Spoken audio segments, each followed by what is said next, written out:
Welcome to Projector! The summer has kicked off early in the UK with Battleship, and now another summer blockbuster gets an early European release. It's Marvel's The Avengers Assemble! Loki, played by Tom Hiddleston, steals the Tesseract, an energy cube that can be used to beam across worlds that S.H.I.E.L.D. had been secretly working on to aid an alien invasion. In response, Nick Fury, played by Samuel L. Jackson, starts gathering all the Marvel superheroes together to stop him. Robert Downey Jr.'s Iron Man, Mark Ruffalo's Bruce Banner, aka the Hulk, and Chris Evans' Captain America to work alongside S.H.I.E.L.D. agents Black Widow, played by Scarlett Johansson, and Hawkeye, played by Jeremy Renner, to stop him. Soon, Chris Hemsworth's Thor, who wants to bring Loki to Asgardian justice, also joins the fray. But with this many egos in the room, can they set their differences aside to form the Avengers? Due to the high-profile nature of the film, obviously a lot of people are talking about it and probably spoiling the film's best moments.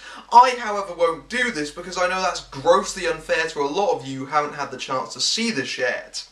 So as usual for this show, I will endeavour to keep this a spoiler-free review, no matter how hard that may be. In a word, wow. Just wow. This movie rocked my socks off and then some. This has been something that Marvel has been building towards for the last 4 years, since 2008's Iron Man and the Incredible Hulk, and this does not disappoint. What Joss Whedon has created here is possibly one of the best superhero films ever made. He has delivered everything you could have possibly wanted from this massive crossover. It is a masterclass in audience gratification, and you can tell in every single frame of this movie that he knows the characters, knows their personalities, and knows how to handle them. Considering the amount of characters here, and the amount of backstory at this point in the Marvel film continuity, the fact that Whedon not only successfully performs the balancing act, but manages to make it look easy, is quite an accomplishment. The Tesseract, which has been building via the new element in Iron Man 2, the Asgardian teleportation device in Thor, and Red Skull's MacGuffin in Captain America,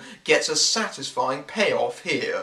Although it very quickly reintroduces each of the main characters, it does largely assume that you're already familiar with them, so this is not newcomer friendly.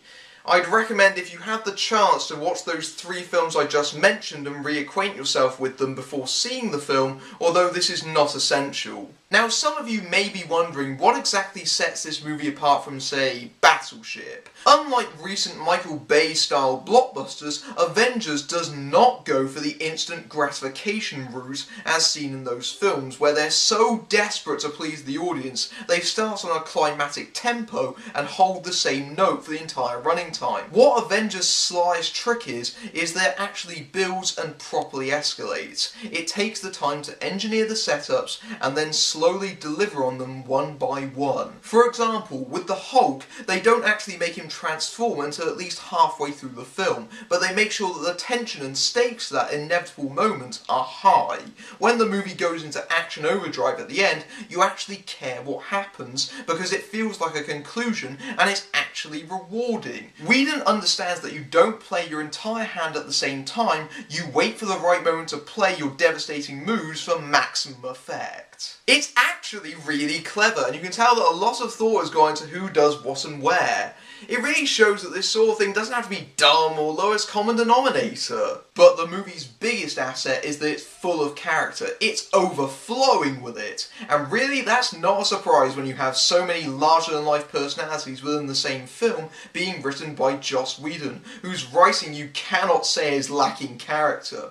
All the actors bring their A-game to this one, and there is not a single bad performance from any of them. The standout is probably Mark Ruffalo, who delivers a surprisingly understated turn as Banner, and given the room to actually act, delivers the best Hulk on the screen to date. Likewise, Loki is significantly improved over his last appearance in Thor, becoming a genuine threat. Samuel L. Jackson is finally given something to really sink his teeth into, his Nick Fury hinting at a slightly more sinister side, and probably the most badass the actor's been in years. The actors are given a lot of help from an extremely witty script that gives them some fantastic interplay, even in battle, and they really bounce off each other. Everyone gets a moment to shine here, even Thor and Hawkeye, who are alas the ones least utilised, but they're not wasted. It's very hard not to be satisfied leaving the film. This film will have you laughing in the aisles, and I actually reacted viscerally to some of the things that occurred on screen, and I can't even remember the last time that happened to me with a film.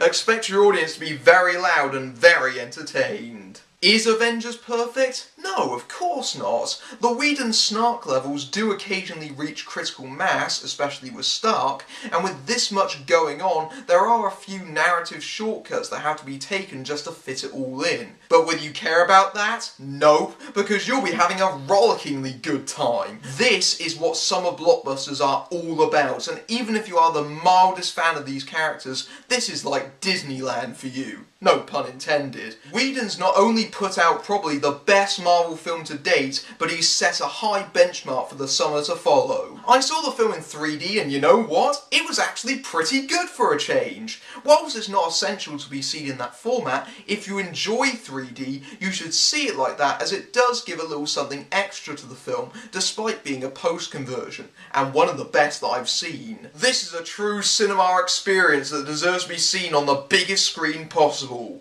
Roll on the Dark Knight Rises, I say. I'm Matthew Buck, fading out.